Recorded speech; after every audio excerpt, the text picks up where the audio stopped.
Are you having trouble shifting stubborn bottlenecks and blockages in your print business? Are you struggling to clean up your business processes? Is your business getting clogged and congested by too much paperwork and admin? Why not try the Thorsten MIS, the business workflow software that tackles the toughest challenges faced by printers and converters. Just one spray is enough to tackle the toughest of jobs and clean the dirtiest of business processes. The Thorsten MIS. Work faster, smarter and cleaner. To find out how to keep your business super clean and sparkly, stay tuned for episode 4 of the Systemization Show. The Thorsten MIS does not provide any cleaning properties and does not come in spray form. It's just something we said to try and make the joke work, but the rest is true.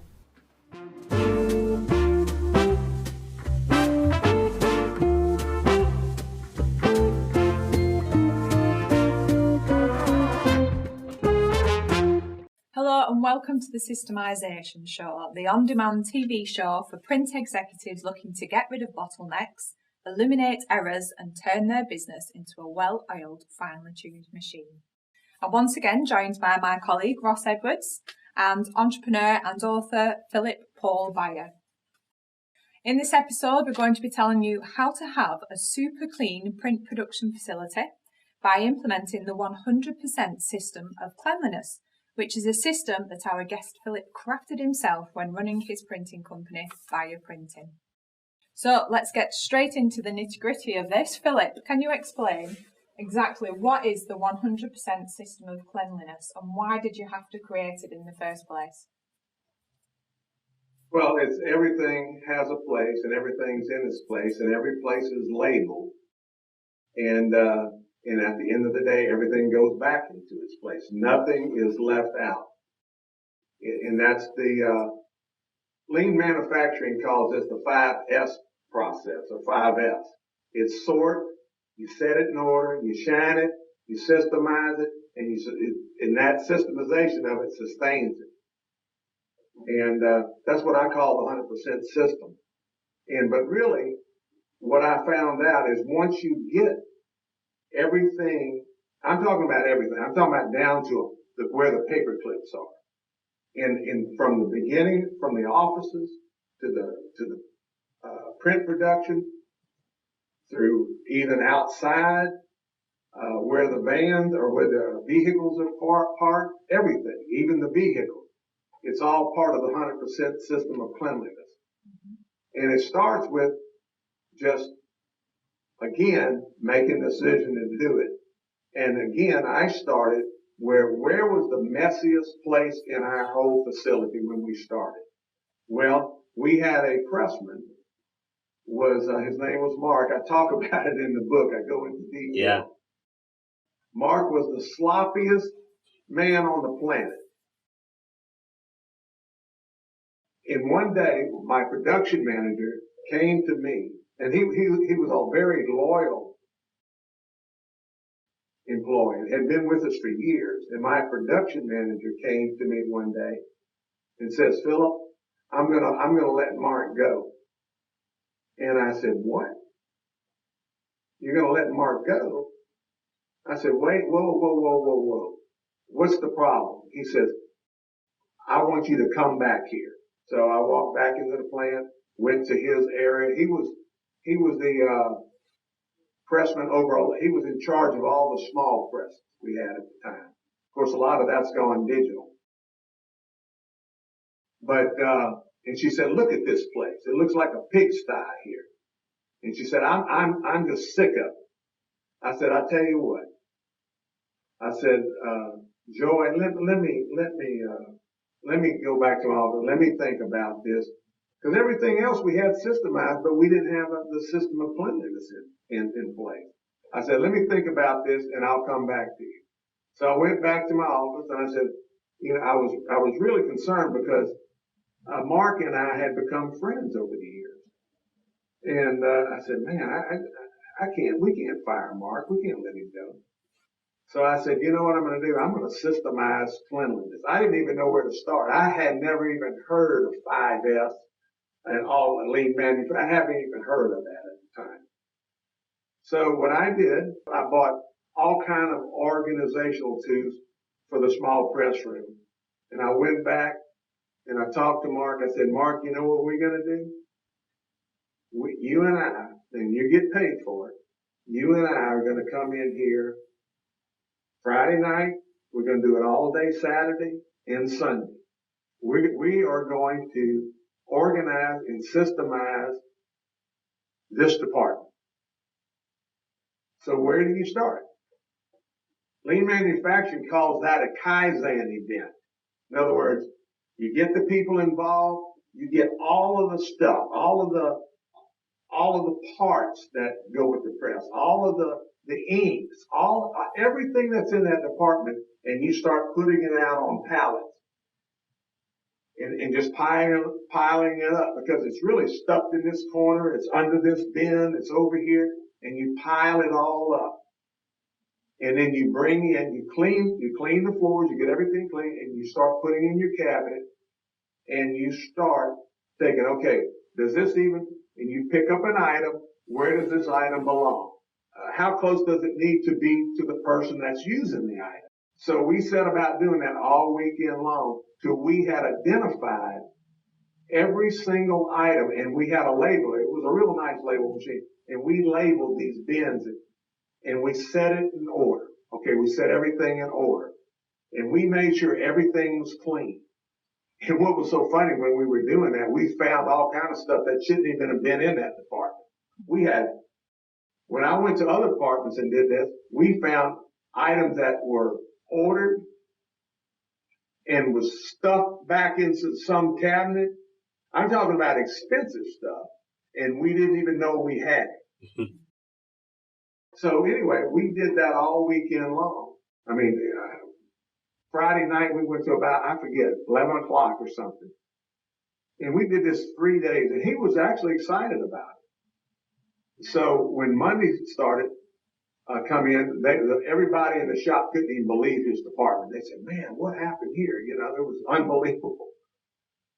So I said, Mark, here's all you have to do is when you finish with something, just go put it back in its place. And at the end of the day, when you got everything back, I want you to come to my office, and I'm going to come back and I'm going to look over it and see. It's kind of like an audit. I'm going to audit your department.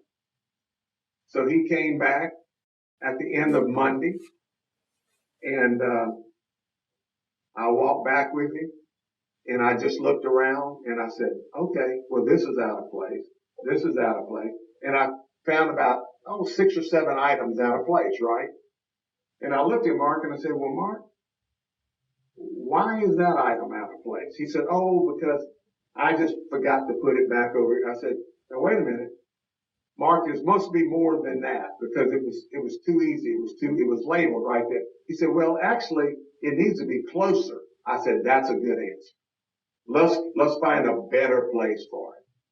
So we found a better place. So we did this with all those 6 or 7 items, you see. And so I said, okay, Tuesday, do the same thing. Come and get me.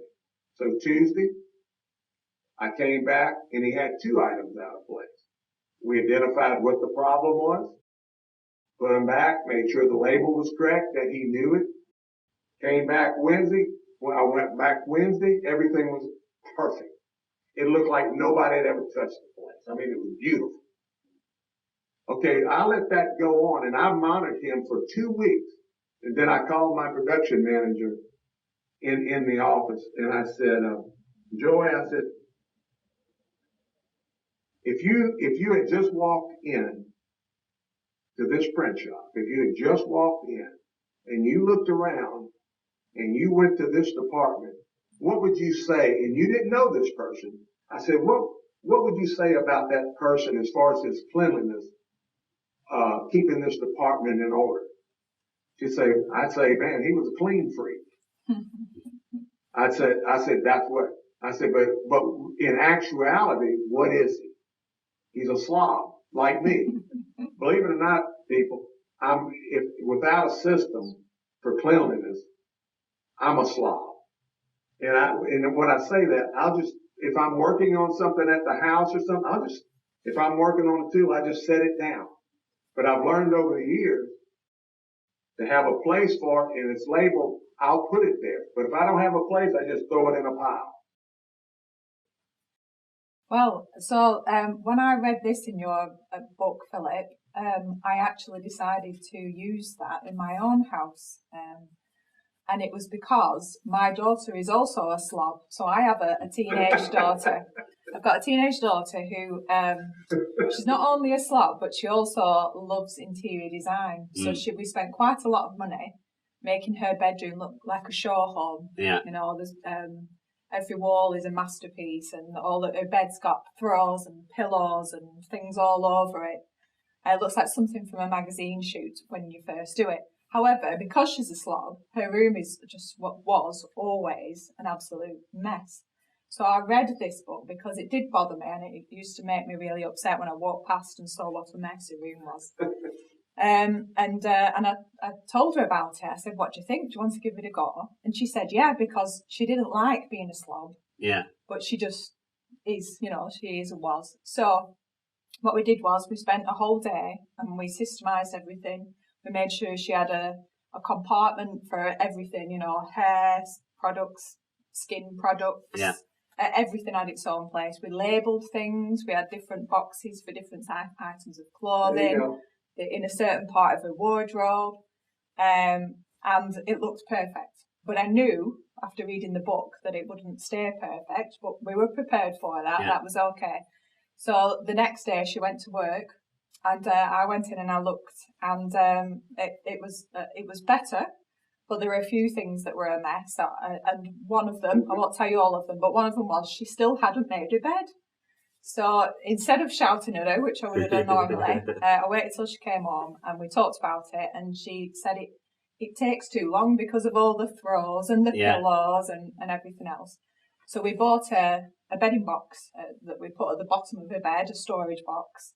And I said, okay, so on the days where you're going to work and you're in a rush or you just don't want to do it, put all your cushions and your throws and your pillows, put them all in there and just straighten the duvet. So now she does that all the time now. So, and then the next day there was another problem, but we sorted that out. So, most of the time now it's 100% clean. A perfect real life example of it in everyday living, of how you can take that 100% system of cleanliness and use it. I had a prospective customer come in and did a tour of our printing company when we had it. And he said, we have this identical press that you have right here in all of the drawers on the bottom of that press. He said, I'm going to walk over there. And if it's clean and if everything's in its place, you got a customer. I said, go over. Head on over there. He went over there. He opened the drawer. He couldn't believe it. He said, I'm sold. I'm sold. He said, I've never seen anything like this. I said, really, it's really not that hard. What I started finding is that the employees, because now there wasn't clutter everywhere, they started taking care of everything better. They wanted to put it back. If somebody put something in their department that they didn't, hey, that doesn't belong over here. That, where that belongs. They started managing themselves.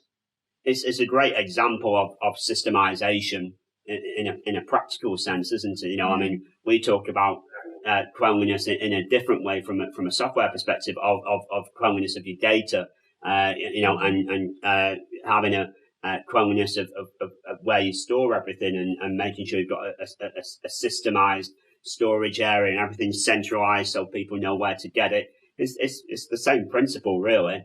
But that is an important part for a business, for any business to have that in place that ties into the rest of the systems and the culture of your business and the organisation. Okay, well, that is it for this episode. I do hope that you've learned something from the show so far and you've enjoyed watching it. I can highly recommend reading the System Busters book and reading more about the 100% System of Cleanliness and everything else that's in there. It is a really interesting read. So I'd like to thank our guests, Ross Edwards, for coming on the show, Thank and you. Philip Paulbyer. Thank you, Philip. Thank you for having me. Thank you for your insights. Thank you all for watching.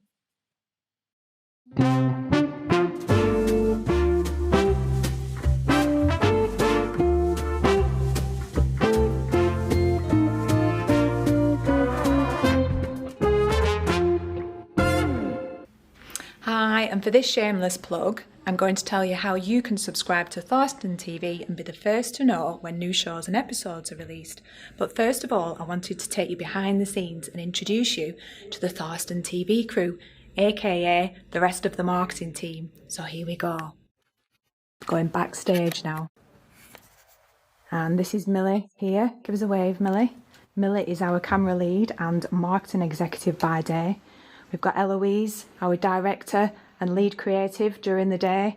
And we've also got Sophie, who's our set designer and marketing and communications strategist. So there we go. You've met the crew now. And now I can tell you exactly how you can sign up to Thorsten TV notifications. And that's by heading to thorsten.com/Thorsten TV. We've got some great shows coming up, including one called The Integration Lab. That's top secret. I've not told anybody else about this yet. And it's hosted by industry legend John Murphy with some very special guests. So if you want to know when that's released, head to thorsten.com/Thorsten TV and sign up. Thanks for watching.